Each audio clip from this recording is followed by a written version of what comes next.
Hello to chapter 21 of From the Earth to the Moon by Jule Verne in a translation by Louis Mercier and Eleanor E. King. And this chapter is titled How a Frenchman Manages an Affair. While the contract of this duel was being discussed by the president and the captain, this dreadful, savage duel in which each adversary became a manhunter, Michel Arden was resting from the fatigues of his triumph. Resting is hardly an appropriate expression, for American beds rival marble or granite tables for hardness. Arden was sleeping then badly enough, tossing about between the cloths which served him for sheets, and he was dreaming of making a more comfortable couch in his projectile, when a frightful noise disturbed his dreams. Thundering blows shook his door. They seemed to be caused by some iron instrument. A great deal of loud talking was distinguishable in this racket, which was rather too early in the morning. "Open the door!" someone shrieked. "For heaven's sake!" Arden saw no reason for complying with a demand so roughly expressed. However, he got up and opened the door just as it was giving way before the blows of this determined visitor. The secretary of the gun club burst into the room. A bomb could not have made more noise or have entered the room with less ceremony. "Last night," cried J.T. Maston ex abrupto, "our president was publicly insulted during the meeting. He provoked his adversary, who is none other than Captain Nicholl. They are fighting this morning in the wood of Skersnaw. I heard all the particulars from the mouth of Barbicane himself. If he is killed, then our scheme is at an end. We must prevent this duel, and one man alone has enough influence over Barbicane to stop him, and that man is Michel Arden." While J.T. Maston was speaking, Michel Arden, without interrupting him, had hastily put on his clothes, and in less than 2 minutes the two friends were making for the suburbs of Tampa Town with rapid strides. It was during this walk that Maston told Arden the state of the case. He told him the real cause of the hostility between Barbicane and Nicholl, how it was of old date, and why, thanks to unknown friends, the president and the captain had as yet never met face to face. He added that it arose simply from a rivalry between iron plates and shot. And finally, that the scene at the meeting was only the long-wished-for opportunity for Nicholl to pay off an old grudge. Nothing is more dreadful than private duels in America. The two adversaries attack each other like wild beasts. Then it is that they might well covet those wonderful properties of the Indians of the prairies, their quick intelligence, their ingenious cunning, their scent of the enemy. A single mistake, a moment's hesitation, a single false step may cause death. On these occasions, Yankees are often accompanied by their dogs and keep up the struggle for hours. "What demons you are!" cried Michel Arden when his companion had depicted this scene to him with much energy. "Yes, we are," replied J.T. modestly, "but we had better make haste." Though Michel Arden and he had crossed the plains still wet with dew, and had taken the shortest route over creeks and rice fields, they could not reach Skersnaw in under 5 hours and a half. Barbicane must have passed the border half an hour ago. There was an old bushman working there, occupied in selling faggots from trees that had been levelled by his axe. Maston ran towards him, saying, "Have you seen a man go into the wood armed with a rifle? Barbicane, the president, my best friend." The worthy secretary of the gun club thought that his president must be known by all the world, but the bushman did not seem to understand him. "A hunter?" said Arden. "A hunter, yes," replied the bushman. "Long ago?" "About an hour." "Too late!" cried Maston. "Have you heard any gunshots?" asked Arden. "No." "Not one?" "Not one. That hunter did not look as if he knew how to hunt." "What is to be done?" said Maston. "We must go into the wood at the risk of getting a ball which is not intended for us." "Ah!" cried Maston in a tone which could not be mistaken. "I would rather have 20 balls in my own head than one in Barbicane's." "Forward, then," said Arden, pressing his companion's hand. A few moments later, the two friends had disappeared in the copse. It was a dense thicket in which rose huge cypresses, sycamores, tulip trees, olives, tamarinds, oaks, and magnolias. These different trees had interwoven their branches into an inextricable maze, through which the eye could not penetrate. Michel Arden and Maston walked side by side in silence through the tall grass, cutting themselves a path through the strong creepers, casting curious glances on the bushes, and momentarily expecting to hear the sound of rifles.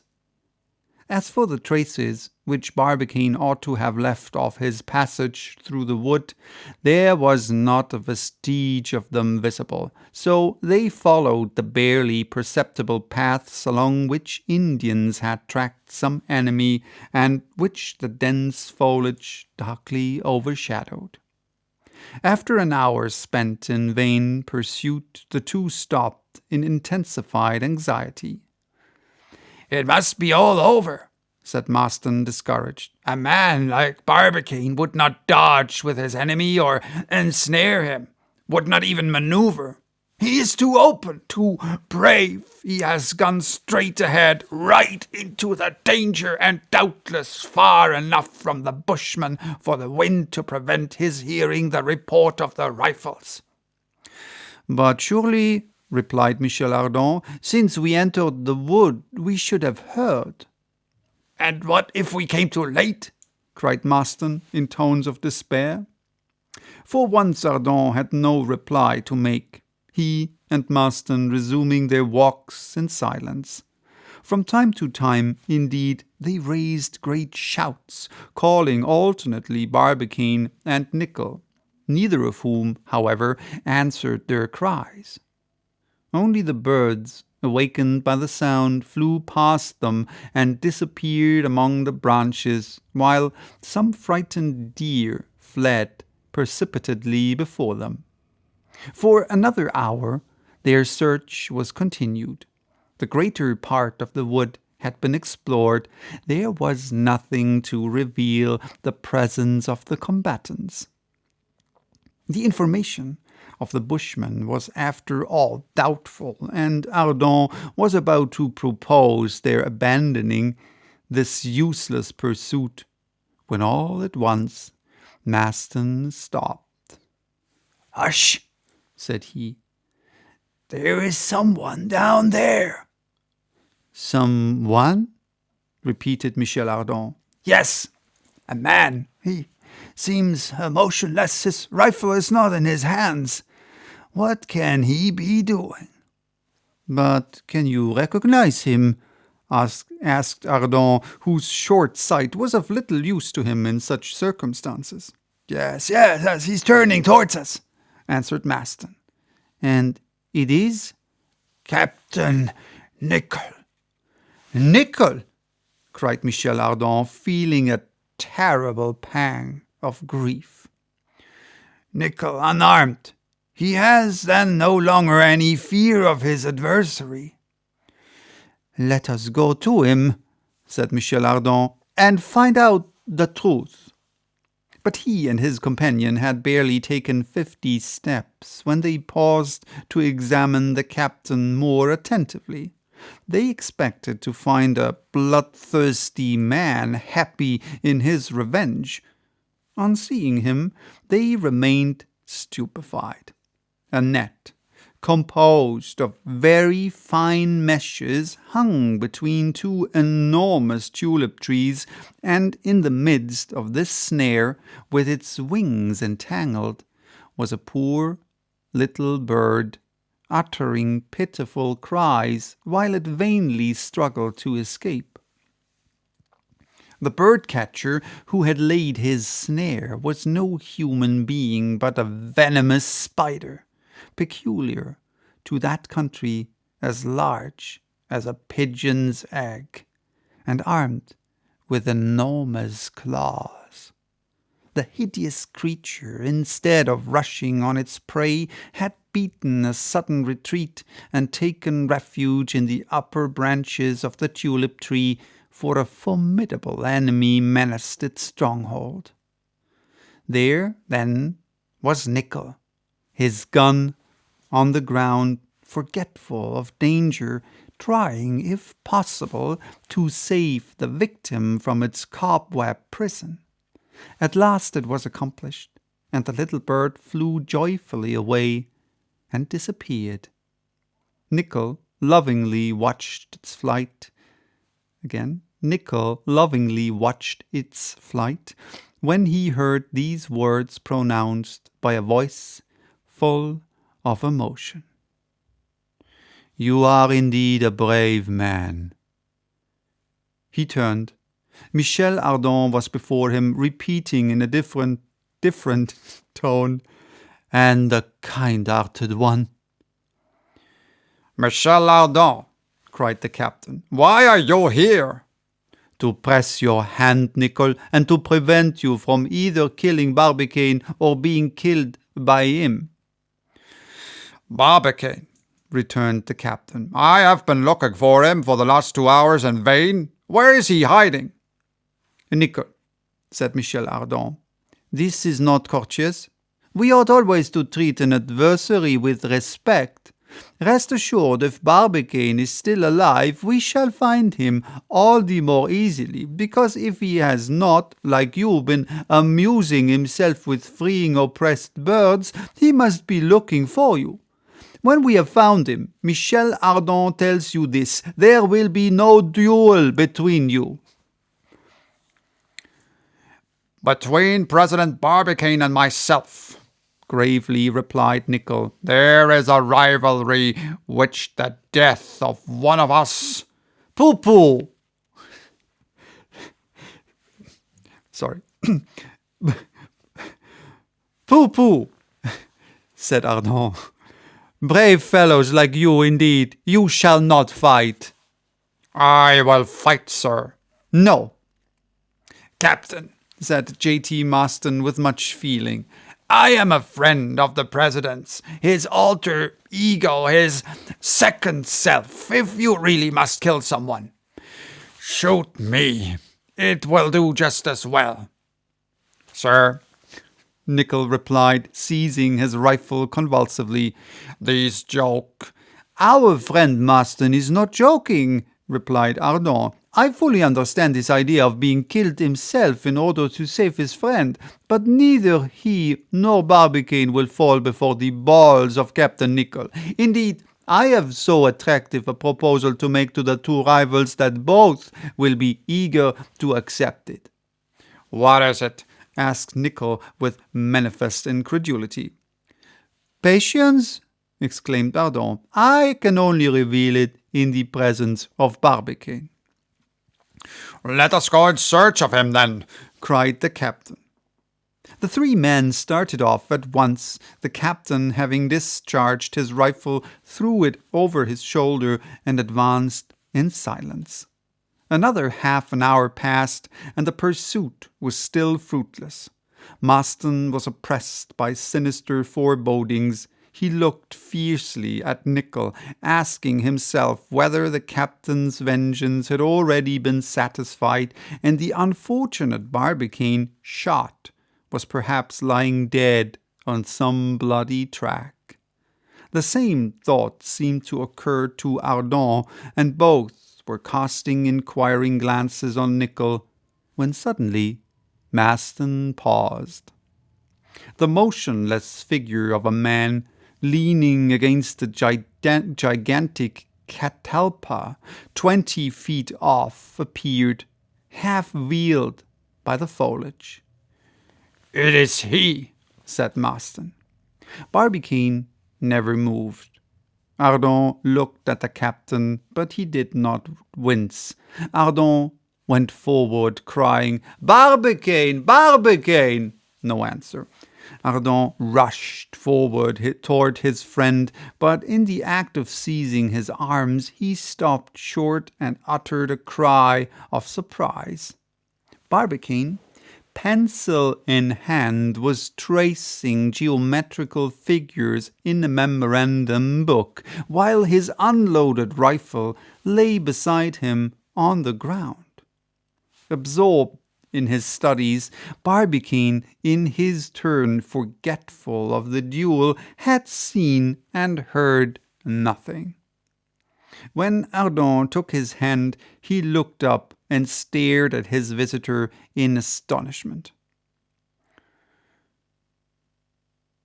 "Ah, it is you," he cried at last. "I have found it. My friend, I have found it." "What?" "My plan." "What plan?" "The plan for countering the effect of the shock at the departure of the projectile." "Indeed?" said Michel Arden, looking at the captain out of the corner of his eye. "Yes, water. Simply water, which will act as a spring." "Ah, Marston," cried Barbicane, "you're also here?" "Himself," replied Arden, "and permit me to introduce to you at the same time the worthy Captain Nicholl." "Nicholl!" cried Barbicane, who jumped up at once. "Pardon me, Captain, I had quite forgotten. I'm ready." Michel Arden interfered without giving the two enemies time to say anything more. "Thank heaven," said he. "It is a happy thing that brave men like you two did not meet sooner. We should now have been mourning for one or the other of you, but thanks to Providence, which has interfered, there is now no further cause for alarm. When one forgets one's anger in mechanics or in cobwebs, it is a sign that the anger is not dangerous." Michel Arden then told the president how the captain had been found occupied. "I put it to you now," said he in conclusion, "are two such good fellows as you are made on purpose to smash each other's skulls with shot?" There was in the situation somewhat of the ridiculous, something quite unexpected. Michel Arden saw this and determined to effect a reconciliation. "My good friends," said he, with his most bewitching smile, "this is nothing but a misunderstanding, nothing more. Well, to prove that it is all over between you, accept frankly the proposal I am going to make to you." "Make it," said Nicholl. "Our friend Barbicane believes that this projectile will go straight to the moon?" "Yes, certainly," replied the president. "And our friend Nicholl is persuaded it will fall back upon the earth?" "I am certain of it," cried the captain. "Good," said Arden. "I cannot pretend to make you agree, but I suggest this. Go with me, and so see whether we stopped on our journey."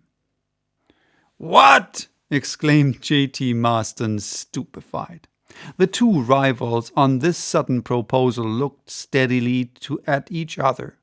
Barbicane waited for the captain's answer. Nicholl watched for the decision of the president. "Well," said Michel, "there is now no fear of the shock." "Done," cried Barbicane. But quickly as he pronounced the word, he was not before Nicholl. "Hurrah! Bravo! Hip hip hurrah!"